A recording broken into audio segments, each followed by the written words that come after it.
Cada decisión jurídica tiene el poder de proteger derechos, transformar instituciones y construir una sociedad más justa. En la UTPL contamos con la maestría en Derecho Constitucional más innovadora del país. Nuestros estudiantes publican obras internacionales y tienen un fuerte vínculo con altas cortes nacionales y asociaciones profesionales. De esta manera, aseguramos una formación práctica y de alto nivel. Un programa 100% en línea, desarrollado junto a docentes referentes de Latinoamérica y con un enfoque basado en el análisis de casos reales y jurisprudencia actual. Aquí desarrollarás competencias para la argumentación jurídica, el litigio constitucional y el análisis de políticas desde el enfoque de derechos, preparándote para el ejercicio profesional de alto nivel. En solo un año podrás potenciar tu perfil profesional sin detener tu vida laboral y formar parte de una comunidad académica comprometida con la defensa de los derechos humanos. Te invito a ser parte de la Maestría en Derecho Constitucional de la UTPL. Postula hoy y prepárate para liderar los cambios que la sociedad y la justicia necesitan.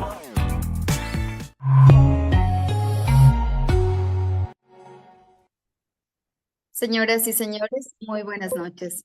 La Universidad Técnica Particular de Loja les da la más cordial bienvenida al Congreso de la Asociación Ecuatoriana de Constitucionalistas, un espacio de reflexión y debate académico. Este evento llega a ustedes gracias al trabajo conjunto de la Facultad de Ciencias Jurídicas y Políticas de la Universidad Técnica Particular de Loja, a través de su maestría en Derecho Constitucional, el Centro de Estudios y Difusión del Derecho Constitucional de la Corte Constitucional del Ecuador y la Asociación Ecuatoriana de Constitucionalistas. Este Congreso se propone abordar uno de los pilares fundamentales del Estado constitucional de derechos. Además, se abordará temas innovadores y de especial relevancia en el campo del derecho constitucional. Agradecemos la presencia de las autoridades universitarias, docentes, investigadores, estudiantes y participantes que esta noche nos acompañan. Sean todos ustedes bienvenidos. Para iniciar, escuchamos las palabras de bienvenida a cargo de la doctora Gabriela Moreira Aguirre, decana de la Facultad de Ciencias Jurídicas y Políticas. Adelante, doctora. Muy buenas noches con todos y todas. En nombre de la Universidad Técnica Particular de Loja, desde su Facultad de Ciencias Jurídicas y Políticas y de quienes conformamos esta comunidad académica, es para mí un gusto darles un cordial y afectuoso saludo.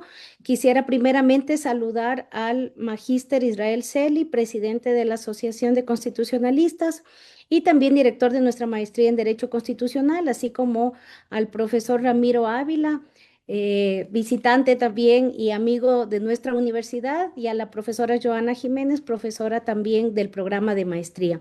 Es, como les digo, un verdadero honor darles la bienvenida a este primer congreso de la Asociación Ecuatoriana de Constitucionalistas, un espacio que, como ya se dijo, reúne académicos, jueces, investigadores, profesionales y estudiantes de distintos países para reflexionar sobre uno de los pilares esenciales de nuestras democracias, la independencia judicial y el constitucionalismo en América Latina.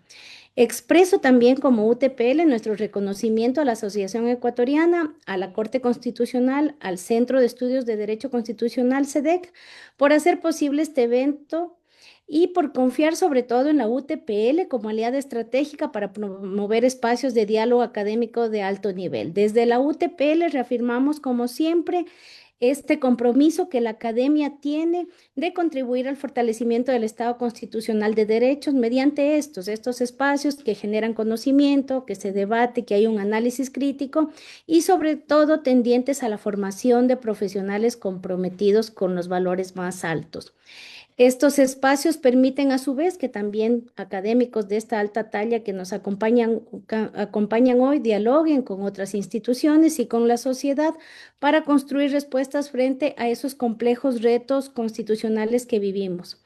Durante estos 2 días, pues, de esta importante planificación, habrá la oportunidad de conocer diversas perspectivas sobre derechos sociales, reformas constitucionales, es decir, será un evento de mucha relevancia para el presente y sobre todo para el futuro del constitucionalismo latinoamericano. A quienes nos acompañan desde distintas ciudades del Ecuador y también del exterior, gracias por compartir sus conocimientos, su tiempo y sobre todo sus reflexiones. Sean todos nuevamente nuevamente bienvenidos. Les deseamos que estas sean unas jornadas de muy fructíferas, enriquecedoras y con muchos valiosos aprendizajes. Muchas gracias. Muchísimas gracias, doctora, por sus cálidas palabras de apertura. En este momento escuchamos al magíster Israel Celi, director de la Maestría en Derecho Constitucional de la UTPL y presidente de la Asociación Ecuatoriana de Constitucionalistas, quien declarará formalmente inaugurado el Congreso de la Asociación Ecuatoriana de Constitucionalistas. Adelante, magíster. Bien, muy buenas noches. Yo en primer lugar quiero agradecer la apertura de la Universidad Técnica Particular de Loja para realizar un evento de singular importancia en el contexto social y político que vive nuestro país. Se trata de un tema que analiza la crisis de la independencia judicial en una coyuntura un poco aciaga, ¿no? Para Ecuador. Ya decía un expresidente que la mitad del Ecuador tiene miedo de hablar, pero vemos aquí que aún existen académicos comprometidos y sobre todo una asociación de constitucionalistas que no tiene miedo de hablar, especialmente de estos temas que guarda relación con nuestros derechos, con nuestras libertades y con la posibilidad de participar políticamente. Este congreso llega a ustedes gracias a la Facultad de Ciencias Jurídicas y Políticas, a la Asociación Ecuatoriana de Constitucionalistas y al Centro de Estudios y Difusión de la Corte Constitucional. Son 2 días, como decía nuestra decana, desde la mañana hasta la noche. Son jornadas relativamente largas, pero puedo dar fe de que la gente está entusiasmada y estarán gustosos de escuchar a nuestro primer ponente magistral en esta noche, nuestro querido colega y amigo Ramiro Ávila Santa María. Sin más, le agradezco mucho a los organizadores y declaro inaugurado este primer congreso de la Asociación Ecuatoriana de Constitucionalistas. Muchas gracias, estimado magíster, por sus valiosas palabras y de esta manera queda oficialmente inaugurado el Congreso de la Asociación Ecuatoriana de Constitucionalistas. Deseamos éxitos en el desarrollo de cada una de las jornadas académicas. Para iniciar con la agenda del primer día, invitamos a la magíster Joana Jiménez, quien actuará como moderadora. Para ello me permito leer su CV. Joana Jiménez, magíster en Derecho Constitucional Procesal Penal, Derechos Humanos y Procesal Constitucional. Secretaria de AEC, presidenta de Fundación Dolores Cacuango, abogada e investigadora, docente de la UTPL, directora técnica de procesamiento de jurisprudencia e investigaciones jurídicas de la Corte Nacional de Justicia. De esta manera le damos la más cordial bienvenida. Adelante, Joana. Muy buenas noches. Estimados participantes, buenas noches. Antes de iniciar con nuestras conferencias, les recordamos que este evento cuenta con la certificación de la Universidad Técnica Particular de Loja, quien nos otorgará un certificado por 40 horas académicas a los participantes y las mejores ponencias presentadas dentro de este evento serán objeto de publicación, contribuyendo así al acervo doctrinal del constitucionalismo ecuatoriano. De la misma manera, les recordamos que pueden hacer sus preguntas para nuestros ponentes a través de la casilla de preguntas y respuestas.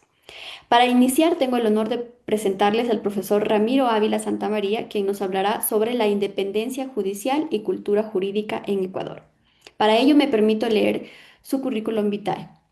El profesor Ramiro Ávila es abogado y doctor en jurisprudencia por la Pontificia Universidad Católica del Ecuador, Master of Laws por Columbia Law School, New York, y doctor en Sociología Jurídica por la Universidad del País Vasco, España.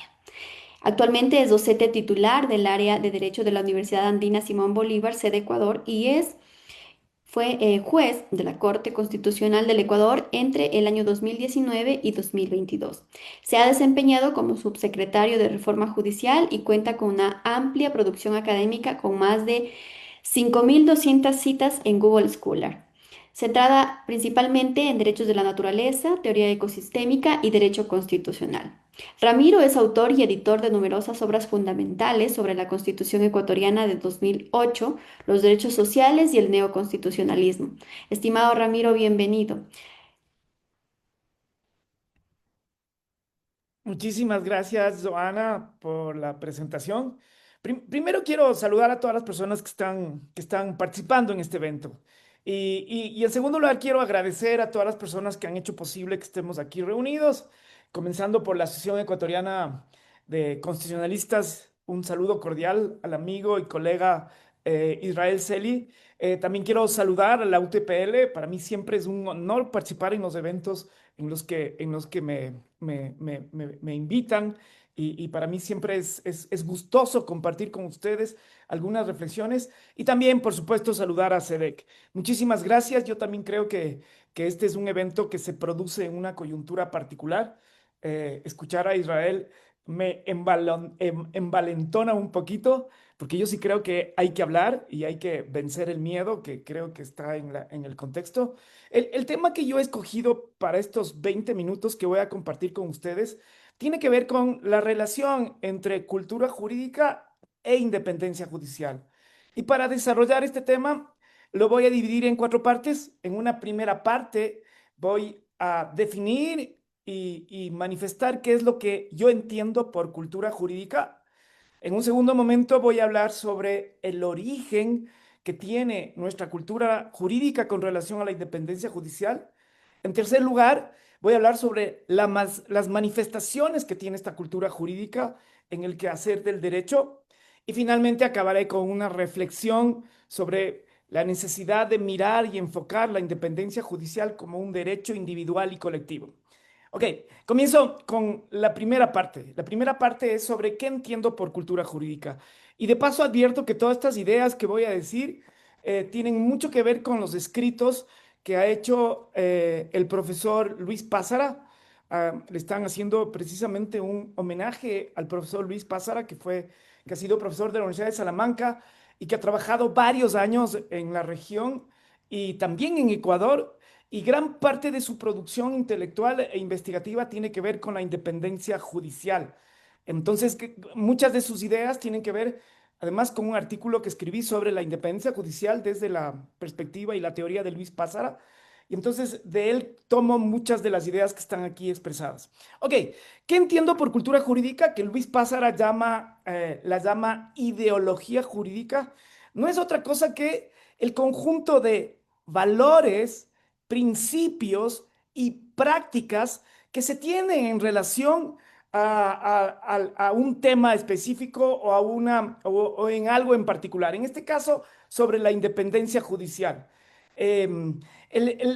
La premisa de la que parto es que la tradición jurídica con relación a la independencia judicial es que política y judicialmente el Ecuador y América Latina en general no tiene una práctica de respeto a la independencia judicial. Esto es, las prácticas, los principios y los valores que guían el quehacer judicial no están hermanados ni inspirados con la independencia judicial. Esta es la premisa.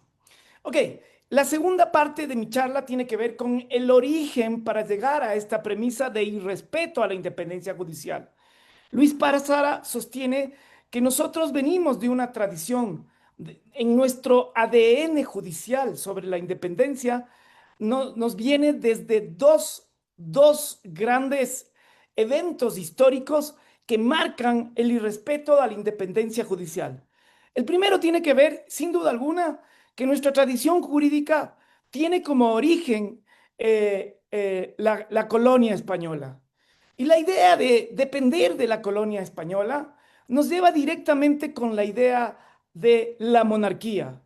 Nosotros por más de 300 años, nuestros sistemas normativos dependían de este vínculo colonial con España.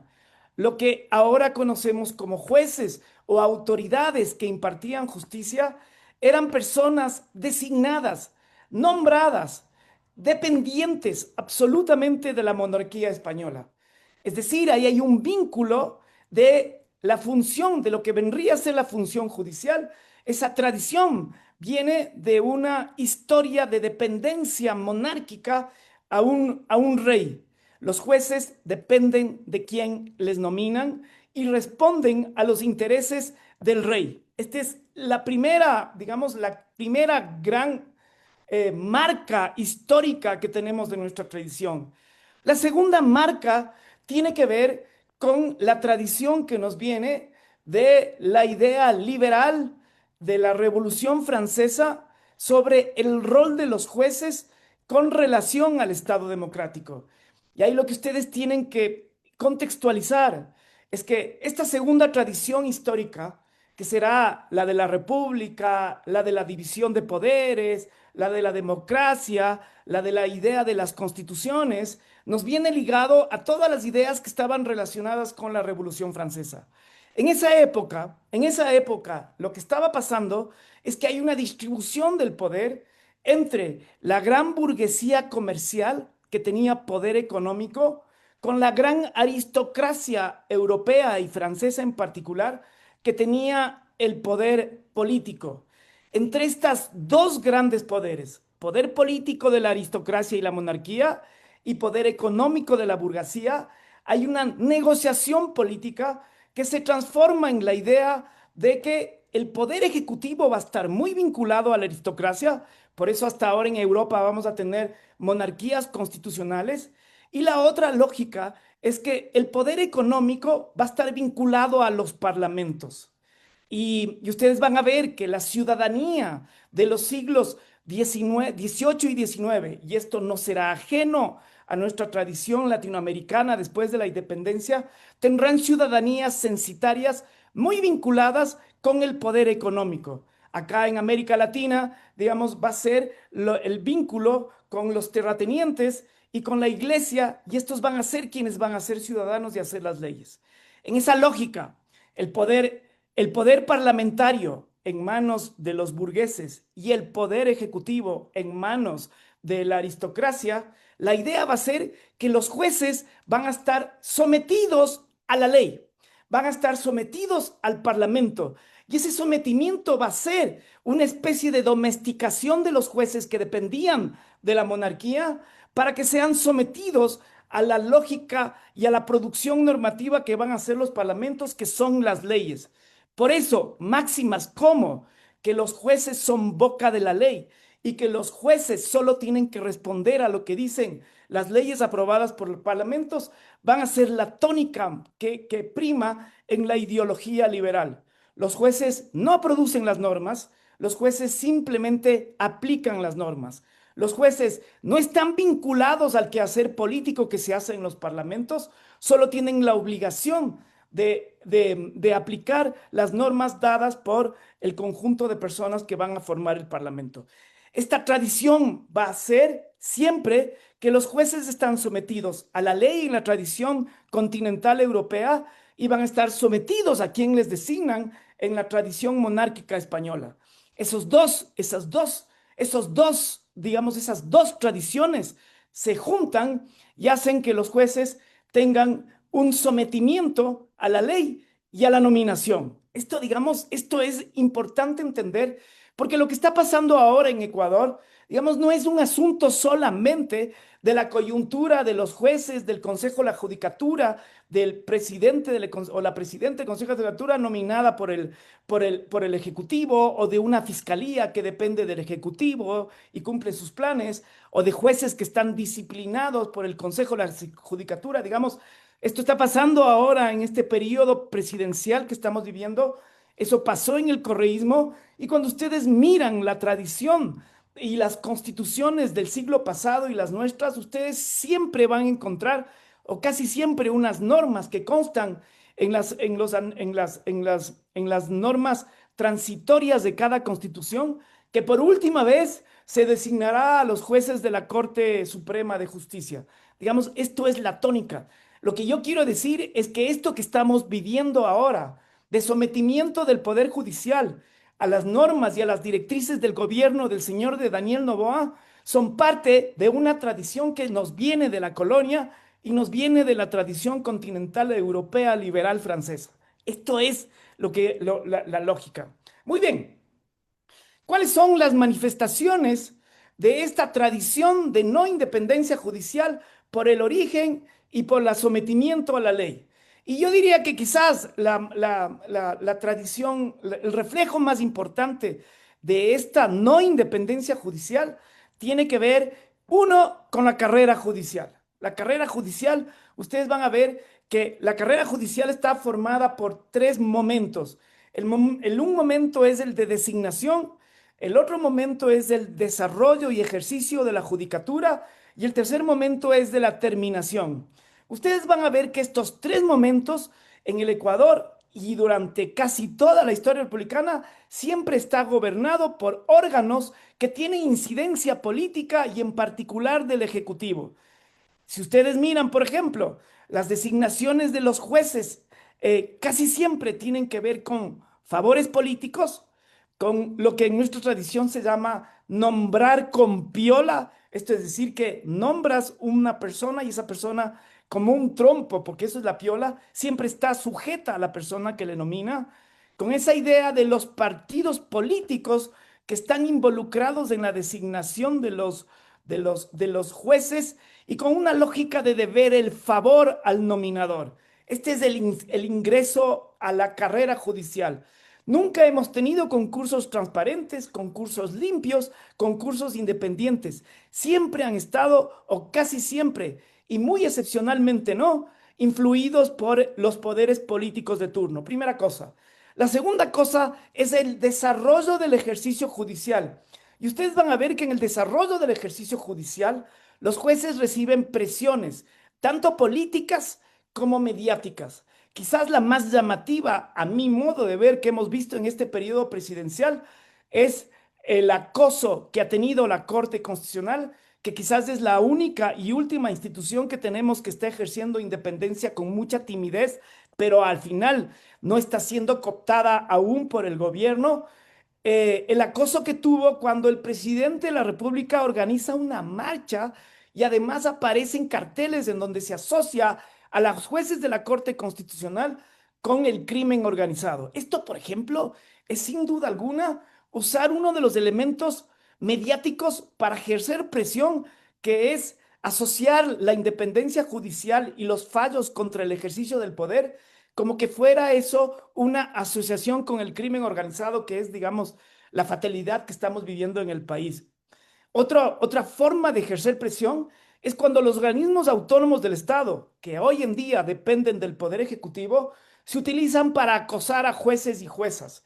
Y ustedes van a ver, en el caso de la misma Corte Constitucional, cómo la Contraloría hace unos informes de carácter absolutamente ridículos, pero con un potencial mediático muy fuerte, sobre dos jueces de la Corte Constitucional y relacionados con los fondos que manejan cada uno de esos jueces, asociando a que ese dinero que tienen los jueces tiene que ver con dineros que no pueden ser justificados. Digamos, lanzaron la denuncia y no sabemos la información y no es otra cosa esa denuncia que ejercer presiones para que la Corte Constitucional no tenga el ejercicio de la independencia judicial. Cuando ustedes miran después todo el ejercicio mediático que hace el Poder Ejecutivo, ahora Noboa, en su momento Correa y en su momento todos los presidentes que han tenido un ejercicio duro del poder, León Febres Cordero en su momento que puso tanquetas en la Asamblea Nacional y que impidió que se posesionen los jueces, Lucio Gutiérrez cuando destituyó a toda la Corte Nacional de Justicia. El tercer elemento de la carrera judicial tiene que ver con la terminación de la función de los jueces. Y ahí ustedes tienen unos mecanismos que en la historia ha sido la fuerza, destituyes, y ahora tienes unos mecanismos que tienen que ver con el abuso de una figura que es la del error inexcusable, a través de la cual con meras denuncias ustedes tienen jueces destituidos. Ahora acabamos de tener la destitución de algunos jueces que resolvieron de forma independiente y contra los intereses del poder en el caso relacionado con Aquiles Álvarez. Los tres jueces están destituidos. Jueces que manifiestan independencia judicial o que hacen cuestiones que el poder de turno considera que no son favorables a sus tesis o a sus intereses, son destituidos. Lo mismo pasó con la jueza que resolvió a favor de la vicepresidenta cuando el presidente de la República no pidió licencia para hacer campaña política y no permitió la sucesión de la vicepresidenta que era electa. Digamos, cuando ustedes miran esto, cuando ustedes miran además la relación que ha tenido el Consejo de la Judicatura con el gobierno y la relación que tiene, por ejemplo, la Fiscalía con el gobierno, ustedes van a ver que esto sin duda es un ejercicio y es una práctica típica de cultura política que no respeta la independencia judicial.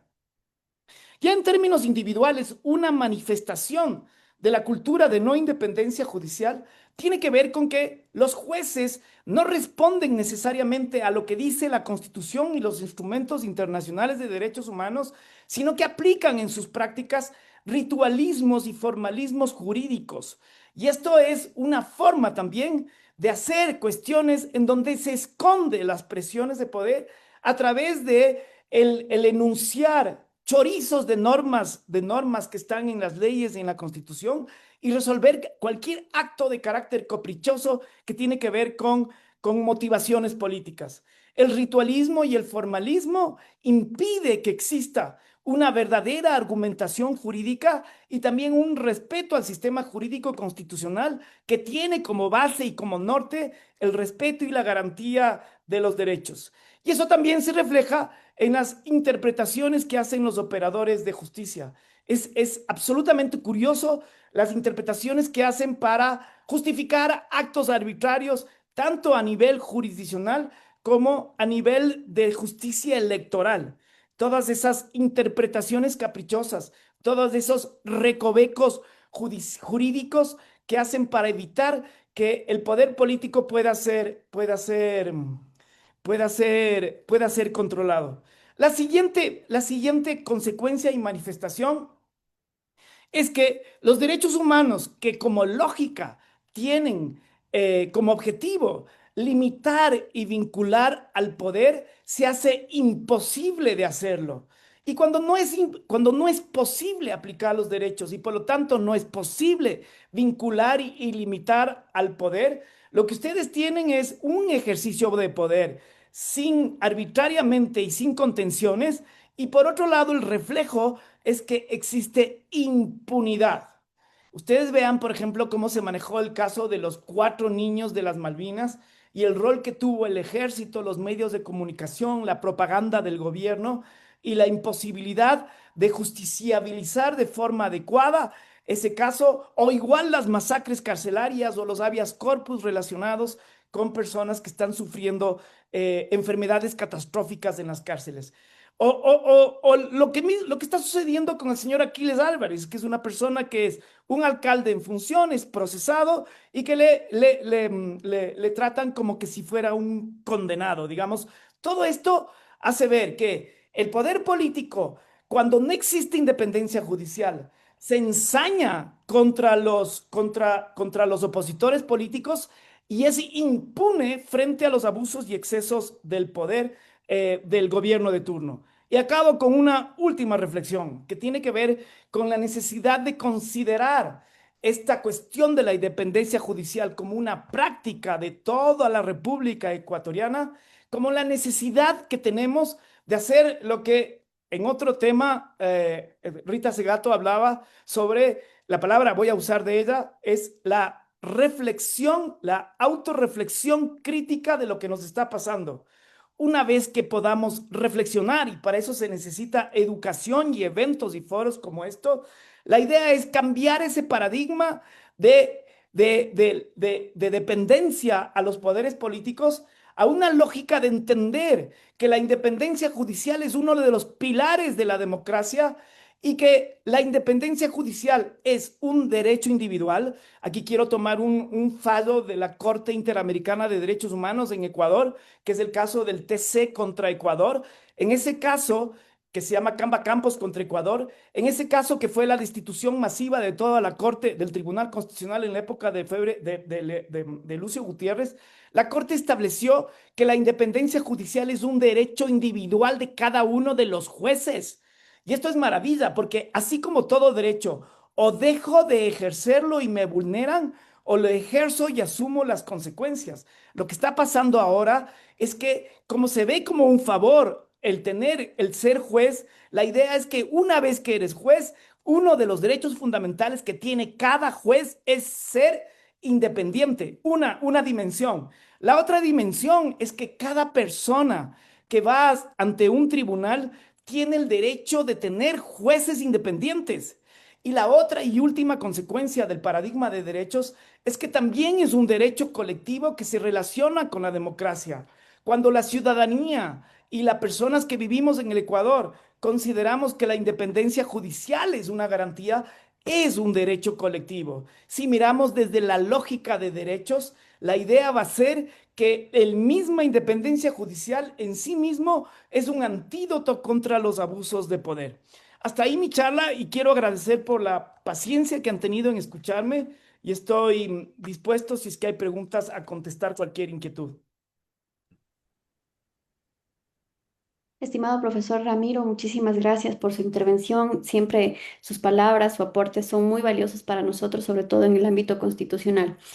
A continuación, quisiera hacerle algunas interrogantes que tenemos por parte de nuestro público en interno y nos manifiestan, quisieran saber cuál considera usted que es, a más de lo que ya ha mencionado, el mayor desafío que enfrenta hoy la función judicial en cuanto a la independencia judicial. Contesto de una, Joana. Sí, Sí, por favor. ya. Yo creo que el principal desafío tiene que ver con estas palabras que Israel mencionó a propósito de, de un par de entrevistas que ha hecho el ex presidente de la República, Osvaldo Hurtado, cuando evalúa a este gobierno. Y creo que el principal desafío se llama miedo. Cuando existe miedo, la gente tiene como en su actuar tiene como consecuencia que no hace lo que debería y la otra es que no exige tampoco lo que le corresponde. El miedo hace que te encierres en tu lugar y ese miedo viene de dos vías. La una vía es la política. Si es que aquí haces algo contrario al ejercicio del poder del Ejecutivo y del señor Daniel Noboa, te destituyen. Ese es un miedo real, que pierdas tu trabajo. Y el otro miedo real tiene que ver con el crimen organizado. Acá, digamos, lamentablemente tenemos una cantidad enorme de operadores de justicia, fiscales, jueces, que han muerto por ejercer la independencia o por no someterse a los dictámenes del crimen organizado. Ese miedo, digamos, hace que no tengamos independencia judicial y que nos vayamos cada vez más en el atolladero de una democracia que se está extinguiendo en Ecuador y que no tiene contenciones. Sin poder judicial independiente, siempre hay autoritarismo por parte del poder ejecutivo. Y el miedo que se ha ido sembrado por el mismo gobierno, creo que es la principal desafío que tenemos. Y la forma de vencer el miedo es ejerciendo derechos. Perfecto, muchísimas gracias, estimado Ramiro. Hace algún tiempo hubo una iniciativa de reactivar, podríamos decir así, o de iniciar con un activismo judicial por parte de quienes administran justicia. No obstante, en el camino se puede considerar que se encontraron trabas.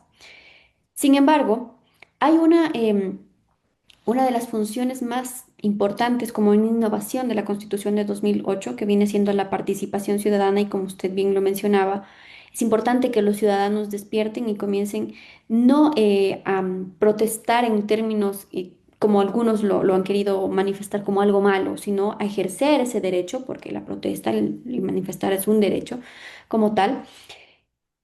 ¿Cuál considera usted que fue ese hecho o esa actividad en específico que dio freno a este activismo judicial que estaba intentando nacer en Ecuador y que además este activismo ciudadano que empezaba a visualizarse? A ver, creo que una de las consecuencias del miedo es que la gente, la ciudadanía y los grupos organizados dejan solo a las personas que se atreven, en este caso, por ejemplo, a ejercer la independencia judicial. Y lo mismo cuando hay una persona que está siendo acosada por los medios. Por ejemplo, ahora tenemos una activista que se llama Gabriela Panchana, que le acaban de poner por un tuit 30 días de cárcel en un juicio sumario. Digamos, por ejemplo, ahí hay la demostración de un juez que está cumpliendo órdenes por parte del Ejecutivo. Digamos, es clarísimo contra una persona que está comentando y criticando al gobierno. Entonces, una de las cosas que las cosas suceden cuando por el miedo dejamos de actuar y cuando hay gente que actúa, dejamos que éstas se enfrenten solo al poder. Cuando te enfrentas solo al poder, casi siempre el poder te aplasta. Por ejemplo, en los años 70 y esto uno de mis maestros más importantes en mi forma de pensar teórica, es un señor que se llama Luigi Ferrajoli. Y Luigi Ferrajoli en los años 70 era juez. Y lo que estaba pasando en Italia, donde él ejercía la judicatura, es que había todavía un sistema fascista de opresión y de autoritarismo. Y lo que hicieron en esa época en Italia fue que los jueces se organizaron y formaron lo que después se llamaría jueces por la democracia. Porque la idea es que si te enfrentas al fascismo solo, el gobierno te aplasta. Es lo mismo que tenía, la lógica que tenían los trabajadores cuando se enfrentaban a las empresas y a los poderes económicos. La única forma de hacerlo sin que te aplasten es sindicalizándote. Lo que quiero decir, Joana, es que me parece que ahora que están desactivando a partidos políticos en donde se intenta inscribir el correísmo, digamos, eso pasó con la misma Revolución Ciudadana, después con el Movimiento Amigo y después con el movimiento este de Reto. Ahora parece que le quieren acosar a Pachacuti y seguramente le acosarán al Partido Socialista, digamos. Cuando ustedes ven estas cosas y le están acosando al señor Leonidas Diza, a la CONAI, a la Ecuarunari, cuando vemos esto, lo que está pasando es evidentemente que el gobierno está ejerciendo un poder autoritario y la forma de ejercer el poder autoritario es dividiendo a la sociedad civil y que la sociedad tenga miedo. Pero justo, lo que hay que hacer es estar organizados, estar alertas y apoyar a quienes se atreven a enfrentarse, a quienes se atreven a salir a la calle, a quienes opinan, a los jueces que se atreven a ser independientes. Yo creo que una de las tareas democráticas que tenemos las personas es que hay que cuidar a esa Corte Constitucional y que la Corte se sienta respaldada para controlar los actos arbitrarios que está haciendo el Estado. Hay que apoyar a los jueces independientes, hay que apoyar a las personas que están disintiendo, porque si les dejamos solos y solas, no vamos a tener voz, ni tampoco vamos a poder frenar el autoritarismo que se nos viene y que lo estamos sintiendo. Perfecto, estimado Ramiro. Finalmente, ¿vale la pena acabar con la democracia y la independencia judicial con la excusa de la guerra fallida contra los GDO? No, la respuesta es no. La única forma que tenemos de enfrentar a los grupos criminales organizados y reducir esa violencia criminal, ahora tenemos, digamos, Ecuador está entre los 10 países más violentos del mundo y tenemos ciudades que están entre las 5 ciudades más violentas con más tasas de muerte del mundo violentas. La forma de enfrentar ese problema no es el punitivismo, no es aumentando leyes penales, no es prolongando estados de excepción eternos, no es sacando al ejército. Desde que Noboa está en el poder, ya tenemos casi 2 años de estado de excepción y las cifras de crimen organizado no han disminuido. La forma y el antídoto para afrontar ese problema gravísimo se llama democracia. Necesitamos varias voces de muchísima gente y todo el Estado, no solamente la fase represiva, para poder enfrentar esos problemas que hacen que tengamos niños sicarios. Ese es un problema de educación, de desvinculación de las familias, de desestructuración, de pobreza, de falta de alternativas. Y eso no se resuelve solo con cárcel y con violencia y con estado de excepción. Se requiere un gran pacto ciudadano y de un pacto además con el Estado para que muchas cabezas podamos dar soluciones a largo plazo y desde lo estructural, económico, político y social y no solamente desde la fuerza. Estimado Ramiro, muchísimas gracias por Gracias. habernos acompañado en este espacio. Gracias por compartir tus conocimientos con todos nosotros. Yo les abrazo a toditos y gracias por la paciencia y otra vez gracias por la invitación. Que este evento sea un espacio de reflexión para mejorar y para comprometernos con este país que está en declive. Muchas gracias. Estimados participantes, asistentes, para finalizar esta jornada enriquecedora damos paso al doctor Gustavo García Brito, quien nos brindará una ponencia magistral sobre el tema denominado ¿Cuándo la Constitución se defiende en juicio? Independencia judicial y elecciones del Supremo Tribunal Federal de Brasil en la acción penal contra el expresidente Bolsonaro. Para ello me permito leer resumidamente la biografía del doctor. Gustavo es abogado por la Universidad San Francisco Javier de Chuquisaca, Bolivia. Es especialista en Derecho de las Tecnologías de la Información y las Comunicaciones por la Universidad Mayor de San Andrés. Magíster en Derecho Internacional Económico por la Universidad Andina Simón Bolívar, sede Ecuador. Es además doctor en estudios internacionales por Flaxo, Ecuador, y fue magistrado principal del Tribunal de Justicia de la Comunidad Andina. Ha ejercido como secretario del Tribunal de Justicia de la Comunidad Andina y como abogado asistente del Servicio Jurídico de la Secretaría General de la Comunidad Andina. Es además profesor en la maestría en Derecho de la Universidad Andina Simón Bolívar, en la maestría en litigio y arbitraje internacional de la Universidad San Francisco de Quito y de la especialización en Derecho Comercial de la Universidad de Nariño, Colombia, y además de la maestría en Derecho Constitucional de nuestra estimada UTPL. Ha sido docente en universidades de Brasil, Bolivia y Ecuador y ha participado como expositor en numerosos congresos y seminarios internacionales. Bienvenido, estimado Gustavo. Muchas gracias, estimada Joana, por la presentación y por tus generosas palabras. Quiero comenzar agradeciendo a la invitación de la universidad y de la Asociación Ecuatoriana de Derecho Constitucional. Para mí es un honor estar acá con ustedes y compartir este espacio. Y sobre todo es un honor compartir esta primera mesa o este primer panel con Ramiro. Ramiro, que es un colega y además al que todos queremos y admiramos mucho por la labor que ha hecho no solamente en la academia, sino en la justicia constitucional. Así que estimado Ramiro, si estás por ahí, recibe un abrazo y un honor estar acá y compartir, como te decía, digamos, este panel.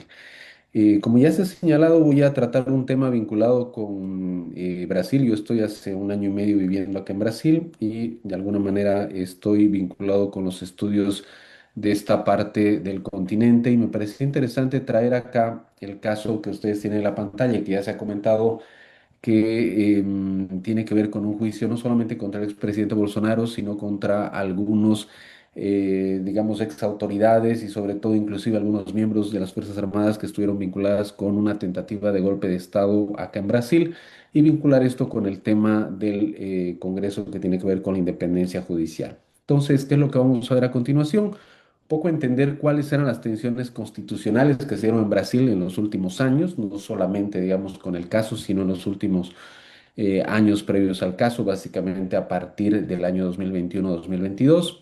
Luego, para que ustedes puedan comprender, digamos, todo el caso, cuáles son las instituciones clave que existen acá en Brasil y que estuvieron vinculadas con este tema, el Supremo Tribunal Federal, el Tribunal Superior Electoral, en fin. Luego, también entender que este no es un caso, a veces se simplifica y se dice es un juicio contra Bolsonaro, o a veces es un juicio político entre la izquierda y la derecha, o que eventualmente, inclusive se llegó a decir en la prensa que era como un enfrentamiento personal entre un expresidente y un magistrado, como es Alexandre de Moraes, que fue el relator de este caso, pero en realidad se juzgó al núcleo crucial de la tentativa de golpe de Estado. Vamos a ver que han habido muchos casos, muchos juicios sobre este tema y este caso específico que vamos a analizar incluye obviamente al expresidente Bolsonaro, pero también a otras personas que eran parte de este denominado núcleo crucial, núcleo esencial que llevó, digamos, a los lamentables hechos del 8 de enero del 2023. Luego contarles un poco qué es lo que sucedió. Vamos a hacer un recuento histórico, una cronología en 4 etapas. ¿Qué pasó en la parte procesal dentro ya del trámite del juicio ante el Supremo Tribunal Federal? ¿Cuál era la arquitectura jurídica de la acusación? Entender la independencia judicial en 3 dimensiones. Muy interesante lo que nos decía Ramiro al final de esta perspectiva de derechos desde la Corte Interamericana y vamos a ver cómo acá el Supremo Tribunal Federal entiende también la independencia judicial en 3 dimensiones, pero con particularidades y que yo creo complementan un poco este enfoque que ya nos daba Ramiro en la primera charla. Y luego también es interesante señalar que el resultado de este caso se dio por mayoría, eran 5 magistrados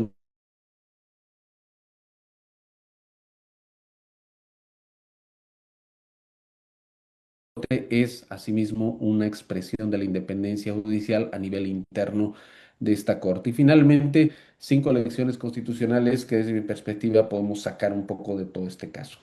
¿Cuáles eran entonces, ya para entrar al tema, las tensiones constitucionales que se vivieron en Brasil frente a los hechos a través de los cuales básicamente el presidente Bolsonaro, que estaba en ejercicio del cargo, comienza de alguna manera a cuestionar la legitimidad de las elecciones, inclusive en las cuales él había sido electo y había vencido a un candidato del Partido de los Trabajadores, que es el partido por el cual Lula se eligió en sus primeros dos mandatos y en este tercer mandato que está cumpliendo, que luego también es el partido por el cual Dilma Rousseff también ganó las elecciones.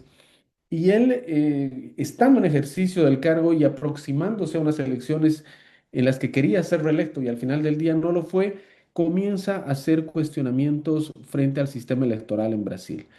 Y a partir de los cuestionamientos que hace él como presidente en ejercicio de la investidura, pues surge una vorágine de hechos que luego llevaron inclusive a cuestionar el resultado de las elecciones en octubre del 2022, en las cuales Lula es el ganador de estas elecciones, e inclusive llegaron a casi impedir que Lula pueda continuar ejerciendo, digamos, este tercer mandato, se inicia este tercer mandato, y además hubieron amenazas al orden constitucional. Entonces, frente a, digamos, todo ese escenario que se había planteado desde el 2021 hasta el 2023, una de las preguntas que se hacían, digamos, a nivel constitucional es cómo debe responder este orden constitucional cuando quien está en ejercicio del poder utiliza las propias instituciones del Estado, y como vamos a ver, son varias instituciones del Estado que fueron utilizadas para intentar desconocer los límites constitucionales, pero además intentar desconocer los límites del ejercicio democrático a través de la votación en las urnas. Entonces, este es el gran primer dilema o tensión constitucional que de alguna manera se resuelve a través de este caso. Y el segundo, toda vez que el Supremo Tribunal Federal, y ya lo vamos a explicar, que es la Corte Constitucional en Brasil, pero que también tiene competencias en materia penal, sobre todo para aquellos que tienen foro privilegiado, si el Supremo Tribunal Federal en determinado momento y sus jueces fueron víctimas de todo este ataque que se llevó a cabo por quien ejercía el poder, ¿cómo se preserva la independencia y la imparcialidad judicial cuando parte de los hechos que han sido sometidos a juicio incluyen precisamente amenazas o inclusive acciones que están orientadas a restringir la actuación de este tribunal? Entonces hubo un cuestionamiento sobre si hay ataques al propio Supremo Tribunal Federal, hay amenazas contra sus jueces y ellos al mismo tiempo son una suerte de víctimas, ¿cómo ellos pueden actuar como jueces de ese caso para garantizar la independencia, el debido proceso y el derecho a la legítima defensa de quienes están siendo acusados? Entonces, es otra tensión constitucional que se puso, digamos, sobre el tapete y que de alguna manera el Supremo tuvo que resolver en ejercicio de su competencia durante este juicio. Y estas dos tensiones constitucionales son el corazón de esta acción penal, ¿ok? La acción penal que nosotros analizamos es la 2668, que fue resuelta por la primera sala del Supremo Tribunal Federal. No se resolvió en pleno, sino a través de una sala especializada que incluía, como ya lo mencioné, a 5 magistrados.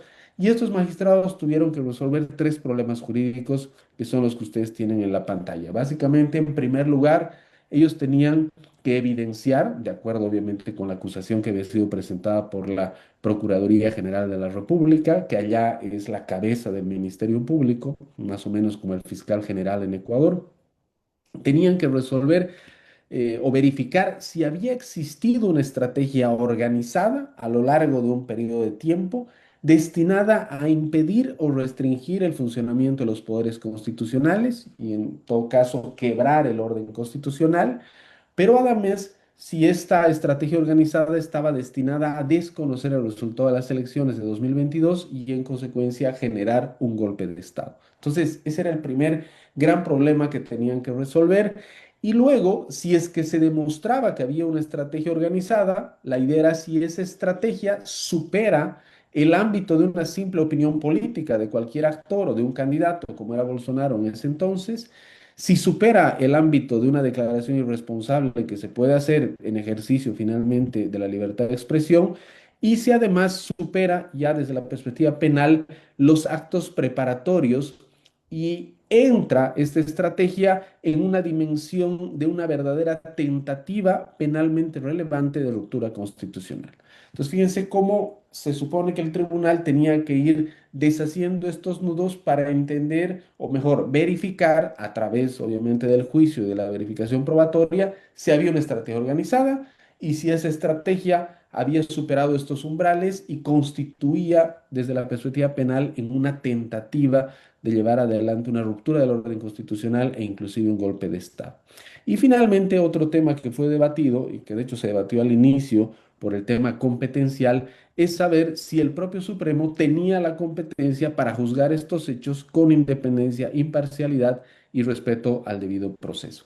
Y acá es interesante porque para iniciar, digamos, todo este debate, debemos entender a la independencia judicial en estas tres dimensiones que les mencionaba, porque en este caso específico, la propia independencia judicial era uno de los bienes jurídicos que se había afectado o se pretendía afectar a través de esta sucesión de hechos que los vamos a detallar, por los cuales había una amenaza a las instituciones, una amenaza a los jueces, había un llamado público a la desobediencia de las decisiones judiciales que podían llegar a ser contrarias, digamos, en este caso al movimiento que apoyaba al presidente Bolsonaro, y si todo este movimiento estaba generando una afectación a este derecho ciudadano que tenemos a la independencia judicial y constituían amenazas hacia el órgano de justicia. Entonces, la independencia judicial era uno de los bienes jurídicos que estaba siendo afectado y, en consecuencia, parte del proceso era determinar si había una afectación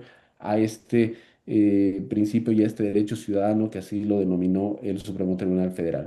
La segunda dimensión es entender que la independencia judicial era la condición, el presupuesto institucional para tener una respuesta democrática frente a esta tentativa de ruptura del orden constitucional.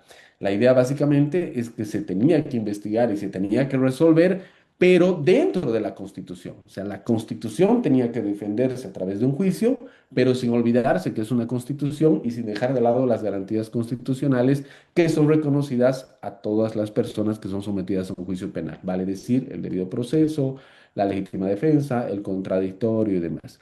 Y en tercer lugar, la independencia judicial, en este caso, se entendió como un límite también a la actuación de los jueces. Es decir, los jueces tienen que actuar de manera independiente, tienen que ser imparciales como una garantía para los ciudadanos, pero también la independencia judicial sirve como un límite a su actuación, en el sentido de que si son ellos los que de alguna manera forman parte del órgano que fue atacado y que fue víctima en gran medida de estos actos de tentativa de ruptura del orden constitucional, pues ellos tienen que actuar con imparcialidad e independencia y de alguna manera tienen que justificar adecuadamente todas y cada una de sus decisiones para, sobre todo, precautelar la legitimidad de su actuación. Entonces, fíjense cómo en este caso la independencia judicial tenía tres dimensiones. Era un bien jurídico que había sido afectado, la independencia judicial funcionaba como este presupuesto institucional que permitía tener una respuesta democrática a través del órgano competente, pero también debemos entender que en ese caso particular la independencia judicial es un límite a la actuación de los propios jueces. ¿Cuáles son las instituciones que participaron o intervinieron, digamos, en todos estos hechos y que debemos comprender? En primer lugar, el Supremo Tribunal Federal, ya lo decía, es el equivalente a las Cortes Constitucionales de nuestros países, ejerce el control de constitucionalidad, ejerce, digamos, competencias en materia de tutela de derechos, pero también en Brasil tiene unas competencias penales, sobre todo para aquellas autoridades que tienen foro privilegiado, como un caso de un expresidente, bueno, un presidente en ejercicio, un senador en ejercicio, un ministro en ejercicio. Han habido casos anteriormente, hay un caso famoso que era el caso del Mensalão, donde se juzgó a diputados y a un exministro de Justicia del Partido de los Trabajadores, estando Lula como presidente, en el cual se comprobó en este proceso penal que un grupo de diputados y senadores recibía una especie de mensualidad, un pago mensual de parte del Partido de los Trabajadores para votar en favor de los proyectos que enviaba el gobierno. En ese caso, como los acusados eran parte del órgano legislativo, pues el Supremo actuó como el foro competente y el juez natural. Entonces tiene esta competencia y también tiene la competencia para conocer denuncias penales en la medida que los hechos acusados afecten de manera directa al propio Supremo Tribunal Federal, que fue lo que sucedió con los hechos de enero del año 2023. ¿Ok? El Supremo tiene 11 magistrados. Para los casos penales, la Constitución de Brasil le da la competencia penal al Supremo y el Supremo, en ejercicio de esta competencia, reglamentó el ejercicio para que los casos penales no entren directamente al Pleno, sino sean conocidos por las salas, por sorteo. Y en este caso específico fue la primera sala la que resolvió, como ya lo dije, con 5 magistrados. El segundo órgano que debemos conocer es el Tribunal Superior Electoral. Allá el Tribunal Superior Electoral forma parte del órgano judicial, no solamente resuelve procesos contenciosos electorales, sino que también el Tribunal Superior Electoral es el que organiza, administra y fiscaliza el proceso electoral.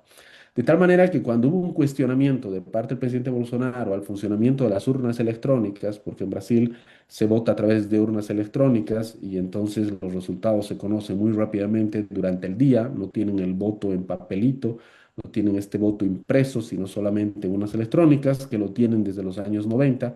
Es uno de los sistemas, digamos, más eficientes y rápidos, sobre todo en el conteo y el escrutinio. Pero cuando hubo un cuestionamiento de parte del presidente a la transparencia y a la utilización y a la eficiencia de este mecanismo, pues en gran medida se estaba cuestionando la labor del Tribunal Superior como quien administra el proceso. De tal manera que el Tribunal Superior Electoral fue también una de las instituciones y sus miembros, por supuesto, que sufrieron ataques por parte de del movimiento que apoyaba a Bolsonaro en esa época. La Procuraduría General de la República, ya lo mencionaba antes, es la cabeza del Ministerio Público, es como el fiscal general y fue quien presenta la denuncia en este caso. La Policía Federal es la encargada de la investigación. Hay un grupo, bueno, digamos, la Policía Federal de manera general es la que lleva adelante las investigaciones en materia penal. Hay un grupo especializado a cargo del Ministerio Público que es el que colaboró con todas las investigaciones, recabar los documentos, hacer las pericias, digamos, recibir los testimonios, en fin, son los que se encargan de la parte operativa. Y las Fuerzas Armadas son un elemento central de este caso porque estuvieron algunos de los generales involucrados, el general de la Marina, por ejemplo, se llegó a determinar en el juicio que sí era favorable una ruptura del orden constitucional. Por el contrario, más bien el general del Ejército y el general de la Fuerza Aérea se opusieron y eso un poco limitó que al final del día no se diera el golpe de Estado. Pero había personas de las Fuerzas Armadas, altos encargados, comandantes, que estuvieron digamos, involucrados en los hechos. Habían ex militares jubilados, el caso del propio Bolsonaro, que es un ex capitán retirado de las Fuerzas Armadas, pero habían otros que habiendo sido jubilados de las Fuerzas Armadas, estaban ocupando cargos como ministros de Estado dentro del gobierno de Bolsonaro. Entonces, hay una participación de algunos elementos de las Fuerzas Armadas y por eso lo mencionamos acá. Es importante señalar acá también para tener el contexto claro que este caso en el que se juzga este núcleo crucial no fue el único que se juzgó. Es decir, el Supremo Tribunal Federal, después de los hechos de enero del 2023, que era el hecho, digamos, final, el que pone final a una serie sucesiva de hechos que buscaban esta ruptura del orden constitucional, había iniciado o había recibido, mejor, de la Procuraduría General de la República 1.630 denuncias. Es decir, cuando se dicta esta sentencia que vamos a analizar, ya se habían analizado en el pasado, digamos, o sea, en los años sucesivos, estas sentencias salen en 2025. Entre 2023 y 2025 ya se habían iniciado 1.630 acciones, es decir, no era la primera, el Supremo Tribunal Federal ya se había declarado competente, inclusive el Supremo Tribunal Federal en sus dos salas, en diferentes casos, había condenado a 683 personas, muchos de ellos ciudadanos que participaron de manera directa en los hechos del 8 de enero del 2023, se habían absuelto a 11 personas, 554 habían llegado a acuerdos para evitar la persecución penal y más bien para ayudar en las investigaciones, y en ese momento 382 acciones estaban en trámite, es decir, estamos frente, digamos, a varios juicios vinculados con los mismos hechos por los cuales el Supremo Tribunal Federal estaba juzgando. ¿Quiénes componían este núcleo crucial de la tentativa del golpe de Estado? Jair Bolsonaro, expresidente de la República. Walter Braga Neto era su candidato a vicepresidente en las elecciones que pierde contra Lula el 2022, pero además era ministro de Defensa. Augusto Heleno era ex militar y era jefe del Gabinete de Seguridad Institucional. Anderson Torres fue ministro de Justicia con Bolsonaro. Alexandre Ramagen era el director, el exdirector de la Agencia Brasilera de Inteligencia, la BIN, luego se llegó a determinar que había una inteligencia paralela que estaba siendo utilizada por el gobierno de Bolsonaro.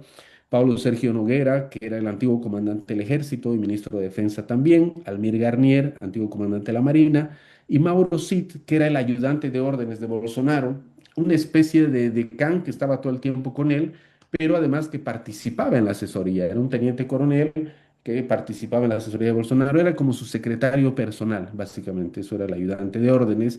Él es una figura importante porque cuando se inician las investigaciones, él firma un acuerdo de colaboración premiada con la Policía Federal y con la Procuraduría General de la República, y él es el gran informante, digamos, del caso.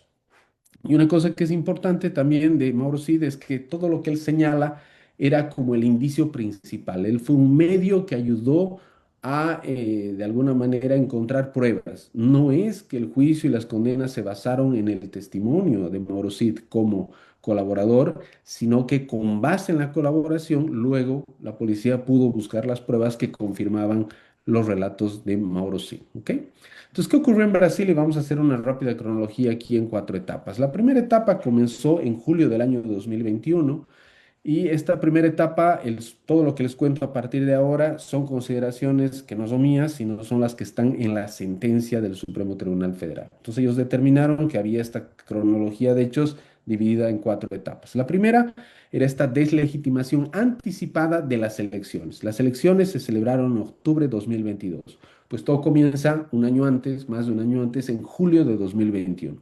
Y el punto de partida, digamos, de toda esta estrategia que fue llevada adelante, no solo por el presidente Bolsonaro, sino por muchas de las instituciones que forman parte del Ejecutivo, es una live, básicamente un en vivo que él hace vía redes sociales, que es la captura de pantalla que ustedes tienen ahí, donde él desde la presidencia de la República hace una gran live, convoca a los periodistas y hace un en vivo con todo Brasil, y esto pasado por la televisión pública, y en gran medida en esa primera live lo que él hace es cuestionar justamente la eficiencia, la imparcialidad de las urnas electrónicas. E inclusive él llega a afirmar en esa live, en algún pasaje, que las elecciones pasadas que la primera vuelta de las elecciones pasadas en la que Lula había obtenido el primer lugar, claro, en la segunda vuelta Bolsonaro gana por un margen muy pequeño, pero él dijo que en la primera vuelta Lula había ganado porque había habido fraude en las urnas electrónicas, las mismas que luego se utilizaron para que él fuera electo presidente de la República. Entonces ahí comienza, digamos, estos mensajes de intentar deslegitimar primero la utilización de las urnas, el proceso electoral, pero además cuestionar las decisiones de los órganos judiciales, tanto el Tribunal Superior Electoral, y además comienza a advertir que si luego hay un fraude y si esto se demanda ante los jueces, como el Supremo Tribunal Federal, seguramente las sentencias que vengan van a ser desfavorables y en consecuencia son sentencias que no se deberían cumplir y que él no estaría dispuesto a cumplir sentencias contrarias, según él, a la Constitución. Entonces comienza una advertencia. Luego de esto que pasó en julio del 2021, el 7 de septiembre, que es el día cívico en Brasil, él en plaza pública hace igual una locución donde hace amenazas de manera directa a los jueces, ¿no? Con nombre y apellido a varios de los magistrados del Supremo Tribunal Federal, especialmente Alexandre de Moraes, Luis Roberto Barroso, con nombre propio los amenaza y les dice que ellos están yendo en contra de la voluntad popular, que cualquier decisión que vaya en contra de lo que piensa, digamos, la mayoría de la población que lo había elegido debería ser desobedecida, en fin. Entonces, comienza ahí, digamos, esta primera fase de deslegitimación. Y esto nos lleva, digamos, a una reflexión que hace el Supremo Tribunal Federal para decir que esta erosión democrática no necesariamente comienza con tanques en las calles, sino con la destrucción deliberada de la confianza en las instituciones encargadas de controlar el poder. La segunda fase comienza el año siguiente, también en julio del año 2022, donde curiosamente se da esta reunión ministerial que ustedes pueden apreciar que están ahí todos los ministros de Estado. Y es una reunión que se graba porque ellos mismos piden que se grabe y queda el registro, que es luego el registro se encuentra en la computadora del delator y que se lo hace público dentro del juicio penal y que todos pueden ver una reunión que dura aproximadamente 2 horas. Y es impresionante porque uno puede ver en el video cómo el propio Bolsonaro es un llamado en julio de 2022 y dice, esto está pintado, las elecciones las va a ganar Lula y las va a ganar porque va a haber fraude y tenemos que hacer algo. y uno de los ministros golpea la mesa, si no me estoy mal es Augusto Heleno, y dice, si vamos a golpear la mesa, lo tenemos que hacer antes de las elecciones. Entonces, es una reunión ministerial que, como les digo, está grabada, donde lo que se buscaba era un alineamiento entre todo el Poder Ejecutivo para continuar la deslegitimación de las elecciones, continuar, digamos, cuestionando el sistema electoral, pero además anticipando que tenían que hacer algo porque si no iban a perder las elecciones. 2 semanas después de esa reunión ministerial, Bolsonaro convoca una reunión con los embajadores, 50 embajadores acreditados en Brasilia, y en esa reunión, en el Palacio de Plan Alto, él en ejercicio de la presidencia, o sea, no hablando como candidato, muestra a los embajadores supuestas pruebas que al final del día no eran más que noticias falsas sobre también el cuestionamiento a las elecciones. Lo que él intentaba era justificar de antemano que las elecciones en las que él iba a participar podían ser objeto de fraude. Esto fue muy cuestionado inclusive por no solamente las delegaciones, sino por otros países y no logró lo que él esperaba, sino muy por el contrario, la sospecha era mayor hacia él de que al sistema electoral. Luego él se encargó de que hubiera una verificación adicional a las urnas electrónicas, pero que esta verificación no fuera por un órgano técnico, sino por las Fuerzas Armadas. Entonces, las Fuerzas Armadas participaron de una comisión especial de verificación de las urnas electrónicas, que al final del día no pudieron determinar que eran susceptibles de fraude, pero que demoraron la presentación del informe, incidieron para que el informe fuera ambiguo, pero al final del día el informe de esta comisión especial fue que no había susceptibilidad de que las urnas electrónicas podrían ser manipuladas para generar un fraude. De todas maneras, tienen ustedes a los militares dentro del órgano electoral verificando las urnas electrónicas. Y adicionalmente, esta instrumentalización del Estado, que forma parte de la segunda etapa, fue que se utilizó la Policía Rodoviaria Federal.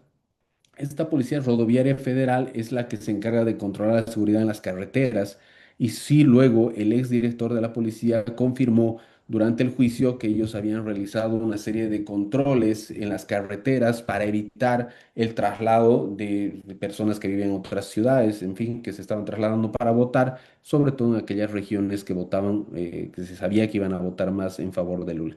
Entonces, fíjense cómo hay una serie de eventos donde se utilizan instituciones del Estado, se instrumentalizan estas instituciones buscando de alguna manera incidir en las elecciones, ¿no? Entonces, fíjense, aquí lo que nos dice el Supremo es que se demostró que instituciones creadas para servir al Estado fueron utilizadas para proteger la permanencia de un grupo en el poder y además que hubo acá una apropiación progresiva de capacidades públicas. O sea, no es solamente un discurso, no es solamente una idea, sino que dando órdenes, disponiendo de recursos, disponiendo de gente, hubo una apropiación progresiva de las capacidades públicas, de inteligencia, seguridad, en fin.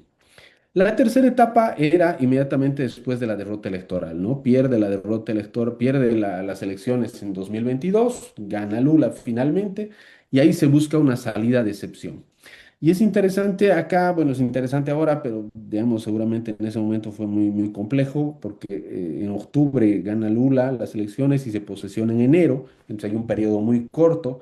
Y en el testimonio que da cuando el ministro del Supremo, Alexandre Moraes, le hace las preguntas a Bolsonaro en el juicio, hay una pregunta y le dice, ¿ustedes comenzaron a buscar medidas de hecho cuando ya no podían, digamos, cuestionar las elecciones ante el Tribunal Electoral? Y Bolsonaro dice, sí, sí lo hicimos. Entonces, porque después de las elecciones, ellos presentan una demanda, digamos, por un supuesto fraude ante el Tribunal Superior Electoral. El Tribunal Superior Electoral desestima la demanda, no había ninguna prueba. No solamente desestima la demanda, sino que establece una multa por una denuncia temeraria. Ellos apelan esta decisión, se confirma la decisión, y es ahí cuando el propio Bolsonaro dice que él convoca a los militares, convoca a todos sus ministros y todo para buscar una salida de excepción. Y ahí se encuentran a lo largo del juicio algunos documentos, este puñal verde y amarillo, la Operación Copa 2022, en fin, e inclusive una minuta golpista, que eran documentos a través de los cuales se estaban intercambiando información y organizando la forma de evitar que se posesione el nuevo gobierno. En algunos de estos documentos inclusive había amenaza de muerte contra el presidente Lula, el vicepresidente Alckmin, el propio Alexandre de Moraes y demás. Eso se referían con esta neutralización de autoridades. Había medidas de excepción, intervención militar, presupuesto, las armas que se iban a utilizar, o sea, estaba todo anotado y eran documentos que estaban circulando. La defensa dice que estas eran simplemente ideas individuales, eran borradores sin ningún valor jurídico, fantasías de terceros o meros actos preparatorios. Pero lo que nos dice el Supremo Tribunal Federal acá es que estos documentos, y curiosamente estos documentos, o sea, no solamente eran ideas que se podían compartir entre personas que no están de acuerdo con el orden constitucional, sino que inclusive se habían impreso, pero dentro del propio palacio, o sea, porque queda el registro en las impresoras. Había un registro de que estos documentos se intercambiaron entre ellos a través de mensajes, e inclusive el propio Bolsonaro durante el juicio señala que esta minuta golpista donde estaba, digamos, era el documento, era un decreto donde se iba a hacer el golpe y inclusive había el discurso de Bolsonaro después del golpe, pero el propio Bolsonaro dice que se la proyectó en un PowerPoint y ellos iban opinando sobre los considerandos y demás. Entonces, fueron documentos impresos en el propio Palacio de Gobierno, compartidos por mensajes, modificados, discutidos en reuniones y presentados a personas con capacidad de influir en las Fuerzas Armadas. Esto nos, digamos, ¿por qué no se gestó el golpe al final del día? Porque el comandante del Ejército y la Fuerza Aérea no estuvieron de acuerdo. La Marina sí y todos los demás estaban de acuerdo. Entonces, son elementos de una estrategia coordinada y no pensamientos, digamos, individuales. Y finalmente, el último momento se da el 8 de enero de 2023, cuando, digamos, un montón de personas que estaban ya algunas acampando en Brasil, en la Plaza de los Tres Poderes, hace la toma de los Tres Poderes y destruyen no solamente, digamos, el Palacio de Gobierno, el Legislativo, y lo que ustedes tienen ahí a un lado de la pantalla es el Salón del Pleno del Supremo Tribunal Federal, que quedó completamente destrozado.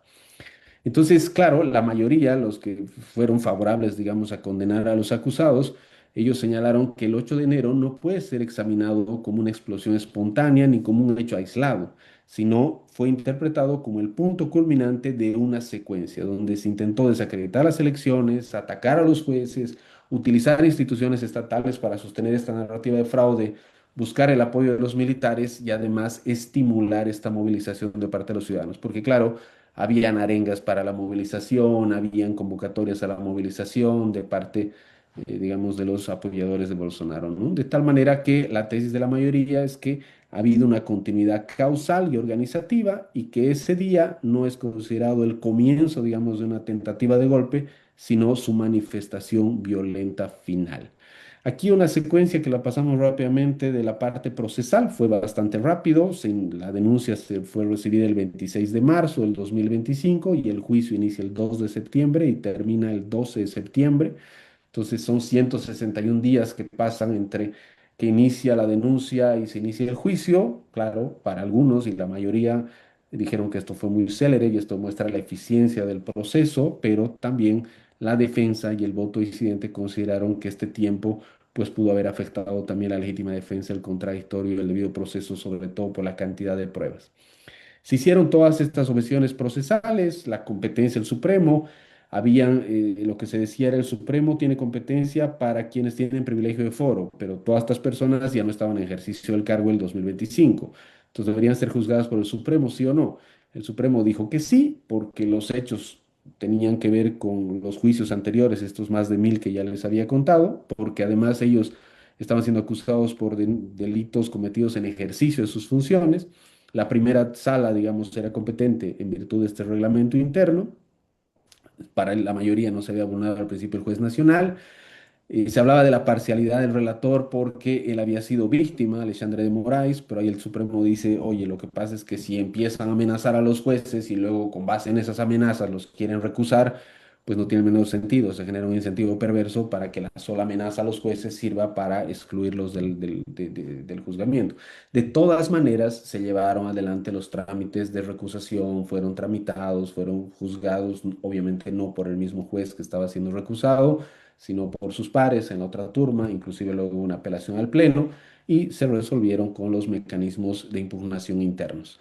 Luego había un cuestionamiento sobre el volumen de la prueba, si podía haber sido, si todos podían haber tenido acceso, digamos, todos tenían acceso, eran más de 70 teras de información, pero la lógica es, está disponible, muchas de esta prueba había sido aportada por ellos mismos en su defensa, o sea que ellos conocían la prueba que estaban aportando. Se cuestionó esta cadena de custodia de la evidencia electrónica, también se probó y se evidenció y el Supremo fue muy cuidadoso en responder cada una de estas objeciones, argumentando y demostrando cómo sí se habían cumplido cada uno de los pasos. La colaboración premiada de Mauro Cid había sido voluntaria en cada una de las oportunidades que él hizo sus testimonios, digamos, en la Policía Federal, luego en el Ministerio Público, luego en el propio juicio. Nunca hubo contradicciones, se mantuvo, digamos, la versión que él daba y además ahí el tribunal también dijo no es una prueba, sino es un medio a partir del cual obtuvimos pruebas para confirmar sus aseveraciones. De tal manera que el Supremo tramitó todas y cada una de las objeciones procesales, les dio curso y ahí, digamos, obviamente se decantó por rechazarlas, pero fundamentando cada una de sus decisiones. De tal forma que el Supremo también nos decía que la independencia judicial no se demuestra cuando resiste, no solo se muestra cuando resiste presiones externas, sino también cuando explica públicamente su competencia, responde a las objeciones y somete sus propios actos al debido proceso. Dicho sea de paso, el Supremo Tribunal Federal es la única Corte Constitucional en el mundo que todas sus actuaciones, no solo estas, sino todas, se transmiten en vivo por la televisión, TV Justicia, y cualquier persona prende la televisión y puede ver en TV Justicia o ahora por internet en el canal de YouTube. Y todos los miércoles, y si a ustedes les interesa, pueden entrar a ver, son unas clases magistrales de derecho. Todos los miércoles las sesiones del Pleno son transmitidas en vivo en todos los casos. Entonces, en este caso en particular, obviamente, todo el juicio fue transmitido en vivo y directo para todos los que quisieron verlo. Aquí igual pasamos rápidamente, esos fueron los 5 delitos que se habían imputado por parte de la Procuraduría General del Estado y el tribunal o la mayoría del tribunal llegó a la conclusión de que existía una organización estable con una división de tareas, que esta organización estaba integrada por autoridades civiles y militares, que la dirección de esta organización criminal fue atribuida a Jair Bolsonaro, porque evidentemente él hacía las coordinaciones y era el que dirigía todo, que esta estructura organizada había actuado entre julio de 2021 y el 8 de enero de 2023, o sea, es un plazo bastante grande donde hubo todas estas fases que ya comentamos, y que se habían utilizado estructuras del Estado para implementar un proyecto autoritario de poder, de tal manera que el voto de la mayoría considera fundada la demanda y la condenación de todos los reos por, digamos, haber cometido todos y cada uno de estos 5 crímenes, ¿no?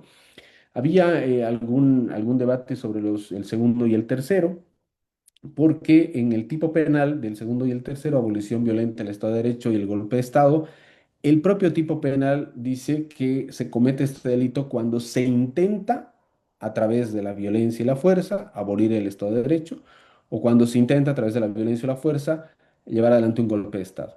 Entonces, cuando se dice que se cometió el delito, no es que obviamente se consolidó el golpe de Estado, sino que se intentó a través de los medios que fueron detallados y que fueron evidenciados, porque ese es el tipo penal, el intentar es parte del tipo penal. Porque este caso ya me aproximo a terminar, yo sé que estoy un poquito fuera del tiempo, me aproximo ya al final, porque este caso es especialmente relevante para un congreso sobre independencia judicial. Un poco lo que decíamos al inicio, porque como ustedes han podido apreciar, la propia independencia judicial, es decir, fue objeto de ataque cuando se cuestionaba no solamente las urnas electrónicas, las decisiones del Superior Tribunal Electoral, se cuestionaba a los jueces del Supremo Tribunal Federal, se los ponía a ellos en contra de la voluntad popular, se hacía un llamado a desobedecer las decisiones judiciales. Al final, en estos actos vandálicos del 8 de enero, hubo un ataque físico a las instalaciones del Supremo Tribunal Federal. Entonces, si ustedes se fijan, hay una tentativa de cohesión y de ejercicio de la fuerza para, de alguna manera, orientar las decisiones del Poder Judicial, ¿no? Hacer todas estas amenazas tenían la función de deslegitimar al Poder Judicial y de legitimar, por supuesto, la toma de decisiones, y de tal manera que la independencia judicial en esa dimensión era objeto del ataque perpetrado por todas estas personas a lo largo de todo este tiempo. La segunda dimensión, como ya lo mencionamos, gracias a que existen estos mecanismos, no solamente la Corte, sino la Procuraduría General de la República, la Policía Federal, en fin, gracias a esta institucionalidad, que eso sí es de destacar en el Brasil, se pudo juzgar. Es decir, la independencia judicial es un presupuesto y una condición esencial para tener una respuesta institucional democrática dentro de las líneas de la Constitución. Y ahí se señala, por ejemplo, acá se conoce como la paradoja brasilera, porque Brasil parece, más allá de este caso de golpe de Estado, pero a todas luces parecería un país extremadamente corrupto, pero en gran medida es porque acá sí se juzgan los casos de corrupción donde inclusive están vinculadas personas del gobierno, inclusive estando en el propio gobierno. O sea, han habido casos de corrupción como el del mensalón que les contaba, que en el propio gobierno del Partido de los Trabajadores, que estaba siendo juzgado, bueno, pues se juzgó y se condenó. Entonces, ¿por qué es una paradoja? Porque parece el país más corrupto, pero es porque se investiga. En Bolivia, por ejemplo, que es mi país, no ha habido casos, por ejemplo, de los casos de Odebrecht, pero no es porque Odebrecht seguramente no está en Bolivia, es porque ni siquiera había la capacidad de juzgar. Y los jueces en Bolivia, hace una semana, cuando estaban pidiendo presupuesto, reconocían que vivieron maniatados durante los últimos 15 años y que no podían tomar ninguna decisión por las presiones del gobierno. Pues en Brasil, no solo este caso, sino un montón de casos demuestran que sí existe un grado importante de independencia judicial y de fortaleza institucional que permite dar una respuesta dentro del orden constitucional. Y lo tercero, que la independencia es un límite al propio tribunal. ¿Hasta qué punto una corte puede defenderse a sí misma y asumir simultáneamente las posiciones de víctima, investigadora y juzgadora? Es una pregunta difícil, pero el tribunal de alguna manera hizo todo el esfuerzo para cumplir con esta misión y con el ejercicio de esta competencia y obviamente dentro de los límites de la Constitución. Existe el voto disidente, que es importante señalarlo también. El voto discrepa respecto a la competencia. Aquí hubo alguna crítica porque el propio Luis Fuchs, que tuvo este voto disidente, había participado en todos los anteriores casos, que ya los mencionamos, que eran más de 1000, e inclusive había condenado a personas naturales, digamos, ciudadanos que habían participado en los actos vandálicos y recién en este caso cuestiona la competencia de la Corte. Sin embargo, igual es un voto obviamente respetable. Él consideró que la rapidez del proceso y el volumen de las pruebas podían haber afectado el contradictorio y la amplia defensa. Él tenía una visión mucho más restrictiva de la interpretación de los delitos y que debería haberse distinguido conceptualmente y con mayor rigor cada uno de estos elementos que están ahí. Consideró que el derecho penal es de última ratio y que además no había pruebas suficientes para condenar. Finalmente él se decidió por absolver a la mayoría de los reos, entre ellos Jair Bolsonaro, y solo estuvo a favor de condenar a dos, Mauro Cid, que fue el que hizo el acuerdo de colaboración, y otro más, que era Walter Braga Neto, si mal no recuerdo. La votación fue 4-1 y fueron condenados. Bolsonaro fue condenado a 23 años y 7 meses, si mal no recuerdo. ¿Qué lecciones podemos nosotros sacar de todo esto? La ruptura democrática puede ser un proceso y no solo un acontecimiento. No necesariamente es justo el día que se dieron los hechos, como aquí el 8 de enero, sino hay todo un proceso con, sobre todo, la apropiación de instituciones para, de alguna manera, querer controlar el resultado de las elecciones, de legitimar las decisiones judiciales, advertir a la ciudadanía para que desconozca las decisiones del Poder Judicial. La independencia judicial es un derecho ciudadano, así lo dijo, como bien nos decía Ramiro, nos explicaba estas tres dimensiones desde los derechos de la independencia judicial. Para el Supremo Tribunal Federal, la independencia judicial no es solo, digamos, no es un privilegio de los jueces, muy por el contrario, es un derecho ciudadano que se traduce en el acceso a la justicia, en la tutela judicial efectiva, en el debido proceso, en la amplia defensa, de tal manera que contar con jueces independientes es un derecho que tenemos todos los ciudadanos. La democracia debe defenderse sin abandonar las garantías del Estado de Derecho. Esto también es importante y el Supremo hizo el mayor esfuerzo para, en cada una de las fases del proceso, reconocer las garantías que tienen o tenían en ese momento todos los acusados. Las Cortes no pueden proteger solas el orden constitucional. Y esto es una lección importante que creo que para el Ecuador es tremendamente valiosa porque hemos visto los ataques de la Corte Constitucional y las Cortes al final del día solas no van a poder sostener este orden constitucional si no se requiere que se garantice la independencia de otros órganos del Estado. En el caso brasilero, el Ministerio Público, la Policía Federal fueron, digamos, sustanciales para poder llevar adelante toda esta investigación y todo este caso. La responsabilización, en este caso de los autores de esta tentativa de golpe, no debe entenderse como una venganza. Y hay unos votos interesantes de los jueces donde hacen una remembranza de lo que había pasado en las dictaduras de los años 60 en Brasil y que no habían sido debidamente juzgadas ni sancionadas. Este es el primer caso en Brasil donde se condena por la tentativa de golpe de Estado. Entonces ahí los jueces sí se tomaron el tiempo para decir, esta responsabilización por este tipo de actos que buscan romper el orden constitucional, naturalmente no debe ser una venganza, sino debe ser concebida como una garantía de no repetición, pero además de una reconstrucción de la memoria constitucional. Y termina señalando que la verdadera fortaleza de una constitución se demuestra cuando la constitución es capaz de defenderse en juicio, pero sin renunciar a las garantías que la definen. Y además, justamente a través de la actuación de los jueces, garantizando que los que están siendo llamados a juicio, los imputados, puedan tener las garantías del debido proceso, de la legítima defensa y el contradictorio. Yo les agradezco mucho por su atención y por su paciencia también. Muchísimas gracias, estimado Gustavo. Eh, bien, no tenemos preguntas por parte del público. Entiendo que comprendieron muy bien como que este símil de lo que se vivió en Brasil versus algunas situaciones que se han dado recientemente en el ámbito ecuatoriano respecto a la independencia judicial, ¿no? En ese sentido, pues te damos una vez más las gracias, estimado Gustavo. Y de esta manera damos por finalizado el primer día de nuestro congreso. Agradecemos la participación de todos nuestros asistentes, ponentes y organizadores quienes han hecho posible este evento.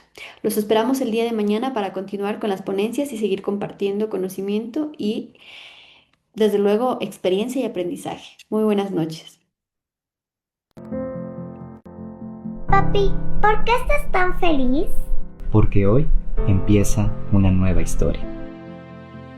Una historia que empezó el día en que naciste tú.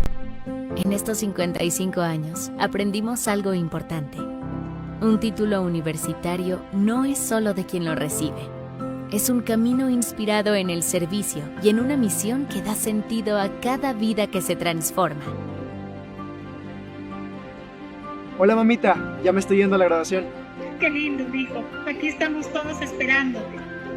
Es de quienes estuvieron ahí, en cada esfuerzo, en cada sacrificio, de las madres y padres que esperan ese gran día. José Alejandro Castillo, licenciado en Administración de Empresas. Y de un país que crece cada vez que alguien decide transformar su historia.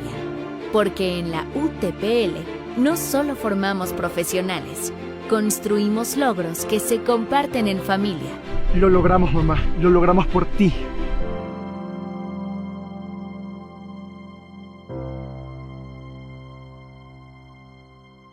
UTPL, 55 años escribiendo historias que transforman el mundo.